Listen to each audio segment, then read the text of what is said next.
It was March 29th, 2013. That was the last day I drank alcohol. Last time I blacked out.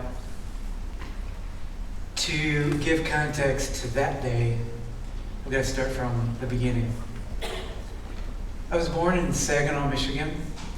My earliest memories were living with my mom and my three brothers in a relative's basement.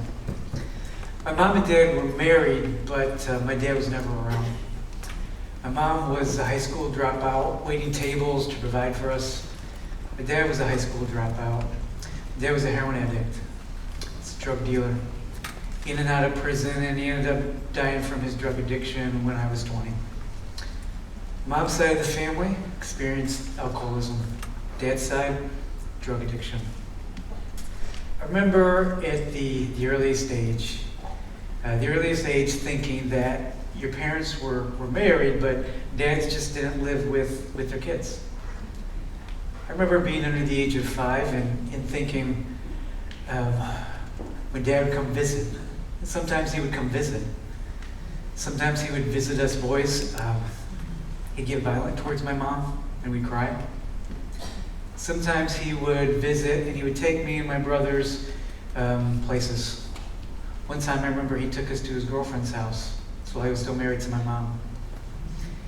And then by the time that I was 5, he'd skipped out completely, and I would see him or talk to him on the phone probably a handful of times before he ended up dying. My mom, I love my mom. My mom passed away 3 years ago today. August 21st, 2021, I watched my mom take her last breath. Mom, I know she did the best that she could with what she had. Unfortunately, she made a lot of poor decisions, particularly with men. I am one of 5 kids from my mom. I have an older brother who's a half-brother. My mom never married my brother's dad. I have a brother who's a twin brother, a brother who's a year younger. Mom married and divorced our dad twice. And I have a sister, half-sister, she's younger. Mom married and divorced my sister's dad as well. I remember being elementary aged and visiting my grandma's house, so the house that my mom grew up in.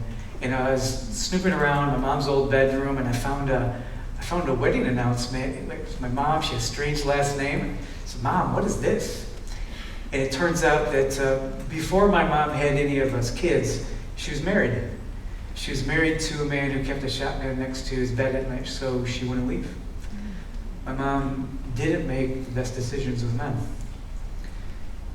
Growing up, life was chaotic. My siblings and I experienced varying levels of abuse, trauma, neglect, violence. I remember one time an adult in the house threw one of my siblings through a wall, sent him to the emergency room. CPS came, investigated. Several of my family members were institutionalized against their will. I remember one time the police came to the house and forcibly took away one of my siblings. Things were so crazy by the time I was a young teenager. I was 14 going on 15, and I remember my mom came and talked to me. Mom didn't have a safety net. Mom didn't have community. She just said, "This is madness. I don't know what to do. I'm just going to take my kids to church." I didn't want to go to church. Religion wasn't a part of our life growing up. And Mom took us boys and my sister to church in the inner city of Saginaw, and to her credit, just kept making us go. And it was through that I encountered Jesus, and the love of grace and grace of God radically changed the trajectory of my life. I went into high school, and for the first time in my life, I had purpose. See, I knew I was going to go to law school. I was passionate about justice, particularly for people who were vulnerable like I'd experienced as a kid. So graduated from high school, went to Michigan State for my undergrad, and my junior year I met Annie, my wife-to-be, and early on I knew she was the one for me. it took me the longest time to propose to Annie. And the reason was simple in my mind. Annie grew up with a different experience than I did. She grew up in a good family, not perfect, but good. Her dad is a man of integrity, somebody that I respect highly to this day, and I knew that the man who would marry Annie, the bar was up here, and I knew me. I didn't know the first thing about being a good husband or a good father. I'd only seen what not to do in my life. Thankfully, in college, I had some good mentors. One of my mentors was a professor at Michigan State. He was a leader in the church I was going to. His dad was an alcoholic. He grew up in a broken family. And I got to watch his life. I got to see you can come from brokenness and you can still be successful. I saw him be a good father, good husband. Most importantly, he told me, Jeshua, you have what it takes. You can do this. So I graduated from college, got married, moved out to Virginia for law school, and the pressure started piling on. I started hearing these voices inside. These voices that were telling me, you're going to end up just like your father. You're going to be an addict, you're going to be addicted to something, and you're going to run away from your family. Up to that point in time, drugs and alcohol weren't a part of my life, but I began feeling what I could only describe as this gunshot wound to the chest. This wound that was never leaving, it was always there. I felt embarrassed of it. I felt lonely, I felt hopeless, I felt, why should I tell anybody about it? It's not going to make a difference. It's never going to go away.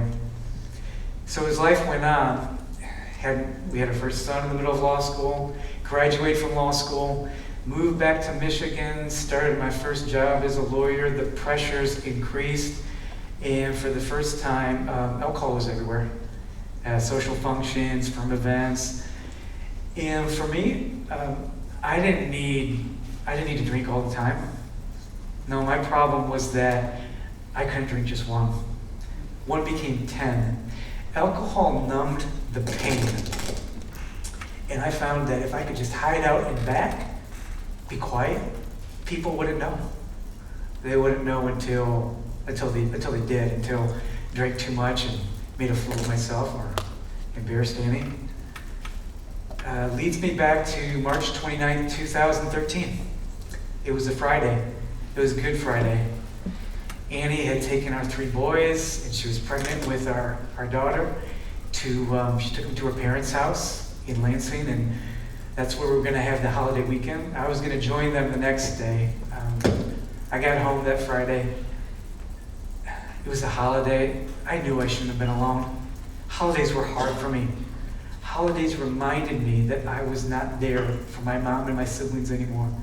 Growing up, that was my job, to make sure everybody was okay. They weren't okay. So I went to the refrigerator after work, grabbed whatever beer was in the fridge, drank it. It wasn't enough. Found whatever liquor was in the house, drank it all. Sat down on the couch, watched some basketball, was texting Annie. And the last thing that I remember looking at my phone, I saw a text from Annie saying, "Are you drunk?" Things got blurry. I ran into the bathroom and crashed in the shower curtains. And that's the last thing I remember. Until I woke up. A friend had woken me up. And the first thought I thought was, how many missed texts from Annie? How many missed voice messages? How long did I keep her worried? She must have called the only person that she felt comfortable with, a good friend, to come on a Friday evening to see if I was still alive. I don't really remember much about that communication with my friend. All I remember was feeling, when I felt the lowest, what I experienced from him was grace, no judgment, just glad that I was okay. My thoughts quickly turned to Annie, to my wife. How did I do this to her again? How long did I leave her wondering whether or not I was just drunk or dead or something else? And my thoughts steered towards my mother and father-in-law. How was I going to go face them the following day after what I had put their daughter through?